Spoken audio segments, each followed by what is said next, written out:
punë me zotin Abdigjiku, çu shiki? Mirë, s'kemi gjanë personale, me, mirë. Okej, a vazhdon ende kërkesa e degës së LDK-s në Lipjan Na për... kemi dhënë mendimin tonë dhe vlerësimin tonë dhe qëndrojmë në vlerësimin tonë.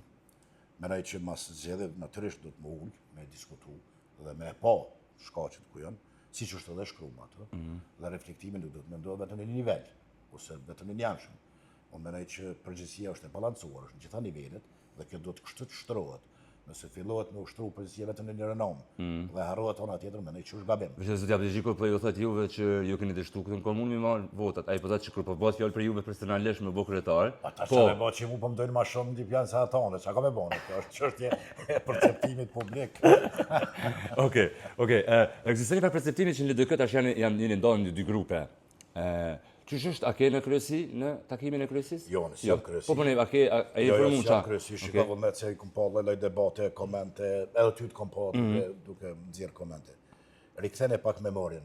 Unë para se me hyj në kuvendin e janarit, të cilën vetë ka thirrë kryetari Lumir për vot besim, nuk ka thirrë dikush tjetër atë kuvend, ka thirrë vetë kryetari.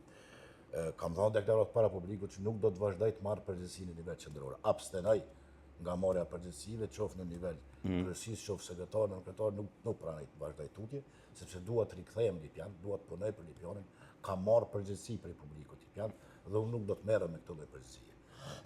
Prandaj habitem nganjëherë kur shoh në media, në portale të ndryshme që e komentojnë këtë faktin.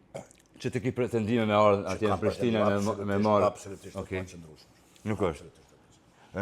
Pse ekziston që ke perceptim pra që a është për shkak që janë zoti Mullaxheri dhe jo e bëhet njëjtën kohë kërkesat e tani u kriju një perceptim sikurse jeni dakordu apo tash nuk më apo veç ka rastisë që keni marrë ndledhjet natyrshëm mas një kohe. Mund komentohet dy anshëm, sepse është vështirë e besueshme, është Po të kur dalin disa në vënë po. Megjithatë unë vlerësoj që ka qenë momenti kur rezultatet të patmorr u konfirmu që është si rezultati i dhe ne natyrisht ulmi gjithmonë si deg i shumë i çdo në deg se kemi rezultatin. Ku jemi në plus, ku jemi në minus, me votat që kemi pas nga zgjedhjet e kaluara, tash me shiku këtë rritjen në nivel qendror që ka lidhje automatike natyrisht është e mirë, dhe natyrisht po ne do të bëjmë një rritje të qëndrueshme. Pritjet kanë qenë tjera. Ku janë pritjet e mëdha, pastaj ti kush i krijaja ato pritje? Po natyrisht, pritjet janë kriju me ardhin e presidentes, më shumë, mendoj që më shumë ajo. Tani mos dalja qytetarëve natyrisht ka dhënë efektin e vetë edhe tek klientët. A beson që është koha zoti Rahmeti tash me ul partitë politike edhe me nal që çfarë në shkuën zgjedhje? Apo duket që unë po flas, unë jam terren çdo ditë edhe ti. Po lashta ty nuk ta bëjnë nuk folin shumë sinqerisht. Ne mu folin sinqerisht. Apo okay. Shumë mirë.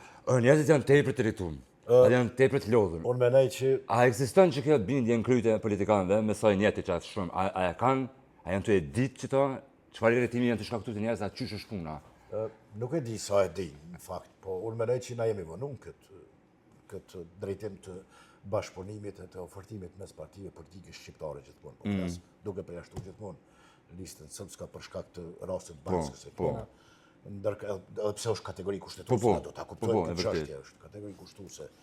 Dhe mendoj që partitë politike shqiptare duhet me pas prioritet interesin e qytetarëve. Interesi i qytetarëve nuk është në shkuën zgjedhje, nuk ka qenë as më herët vullnet, s'ka qenë. Po pra. Por për teket caktuar ose për e dim gjithë çka po ndodh dhe çka ka ndodhur, unë mendoj që prapë do të jemi në situata të tilla të njëjta. Po sheh që ka një farë lëvizje politike. O do të shku dikush me nguve çka të thotë dikush, o do të më shku zgjedhje prapë. Sikur i përshtypja sikur në Kosovë s'kena njerëz për president. Jo, është e pakuptueshme me shku. Unë mendoj që ka dhe ti e bindur që ka. Po, dhe për ata po thon. Por ne sikur kemi hyrë me një farë lloj agjende të mos dakordime të panevojshme dhe zgjidhen pastaj pe e gjejnë hajde shkojmë zgjedhje. Nuk është zgjidhje. Pa pet njerëz nuk po ndryshon. Mendoj që nuk është zgjidhje, mendoj që gjithmonë përgjegjësia i takon të parit. Po, e vërtet. Absolutisht, më shumë ti përgjegjësia gjithmonë kështu ka qenë, ai që ka pas vota më shumë, që ka dalë partia e parë, ka marrë përgjegjësinë e udhëheqjes shtetit, ka marrë përgjegjësinë e ndërtimit një dialogu të mirëfillt mes partive politike për gjetë një zgjidhje, për ndërtimin e institucioneve banorë. Çdo takimet e sotit këtu, apo duken që kanë shpresë diçka për çështje mediatike, për konsum ditor. As nuk ka vlerë me folvi. Për mendimin tim jam për konsum ditor. Shumë faleminderit kryetar, punë të bën. Kalojmë mirë. Hajde.